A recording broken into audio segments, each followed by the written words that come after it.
I've always wanted to document for my own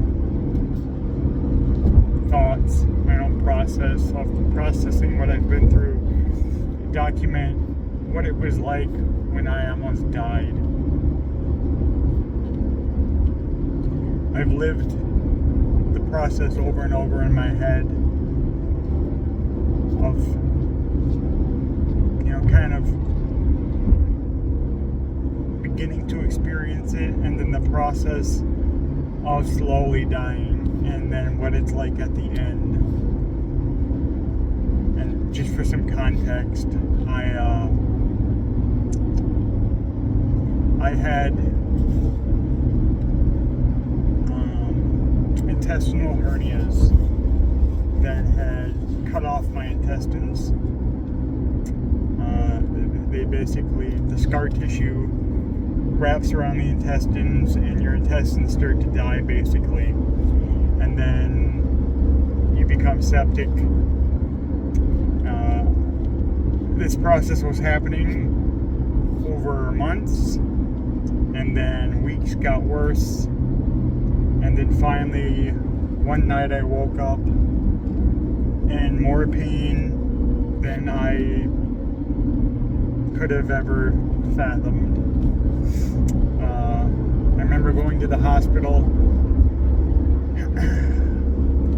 The people at the hospital were horrible, as is most experiences.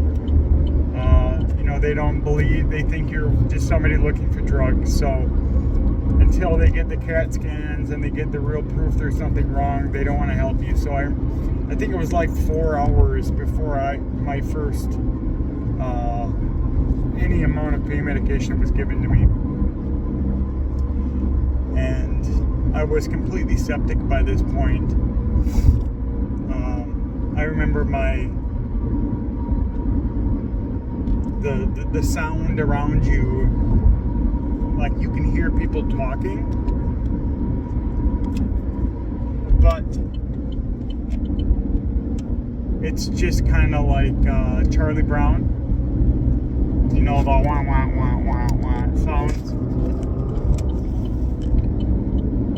I remember my vision closing in, and I remember knowing that I was dying, but nobody seemed to care.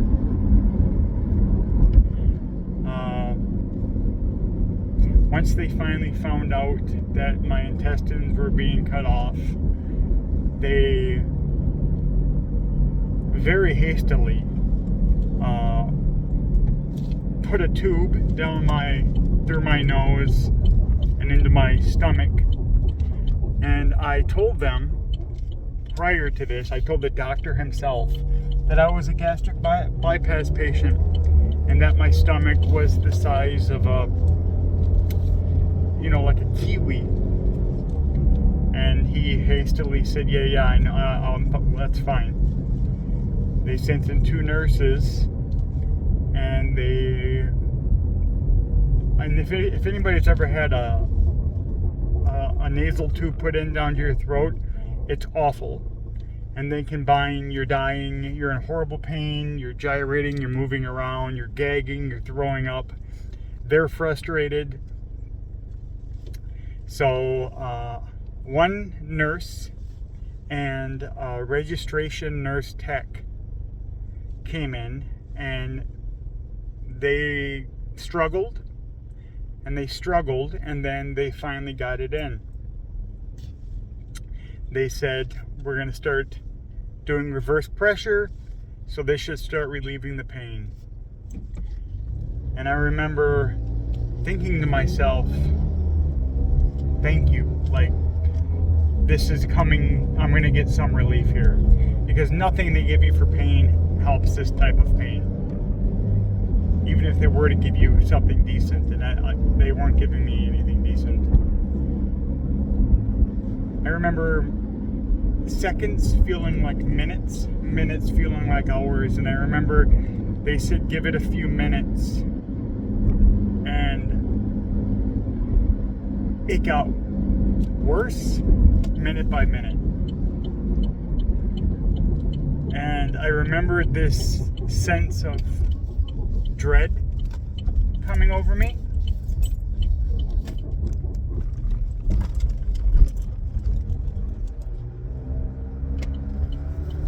And panic.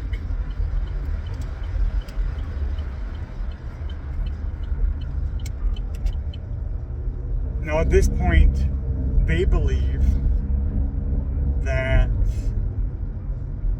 I'm stable and they just want to ship you upstairs and monitor you, see what happens over the next day or two,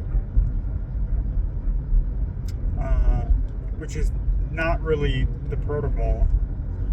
Generally, you're supposed to have surgery immediately, but for some reason they wanted to do that. And I remember I was transferred upstairs. The entire time I'm in so much pain. The type of pain that caused me post-traumatic stress for years after this ordeal. I mean, I still suffer thinking back to the type of pain I experienced. But I remember the only thing I could do was put my face into a pillow, put my butt in the air like a V, and just sit there and try to breathe. I remember sound went away, and I remember I stopped feeling, and then I blacked out. At some point after that, I woke up maybe 3-4 hours later. I remember it was early morning, and the first thing I remember seeing was blood in my pillow, and I remember the taste of blood in my mouth. Now, that's obviously not what you should expect to see at this point. What we would come to find out, because shortly after this, they'd see the blood, they'd rush me for emergency surgery. I had multiple hernias in my stomach, scar tissue that was killing my intestines. My stomach itself had been punctured by the tube they put in.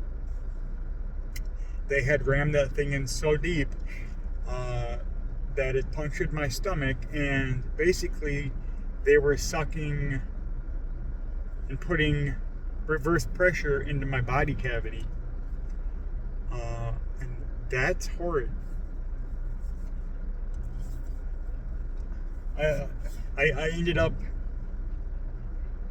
literally, they were sucking pus out of me for a week. I remember, from what I was told, I don't remember most of it, but I was in ICU for a month. And every week, basically, they told my family, it's a 50-50, he makes it. You know, it's a 50-50, he makes it the night. It's a 50-50, he makes the day. It's a 50-50, he makes the week. And by the time I made the month, they were like, he's still, there's still a lot of risk here, but it looks like he's going to survive. I ended up on a feeding tube for a good year after that.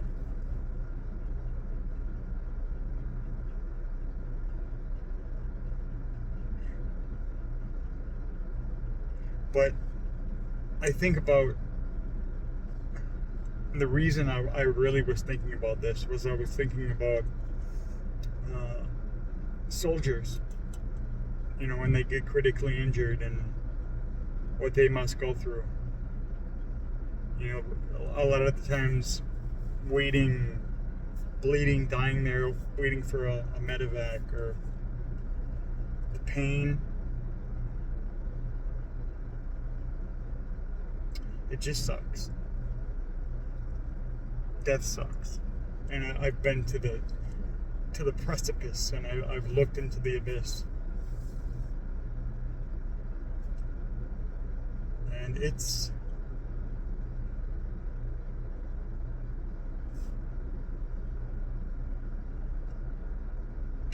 I just pray I never have to look into that abyss again, and I can just die peacefully. But it is what it is.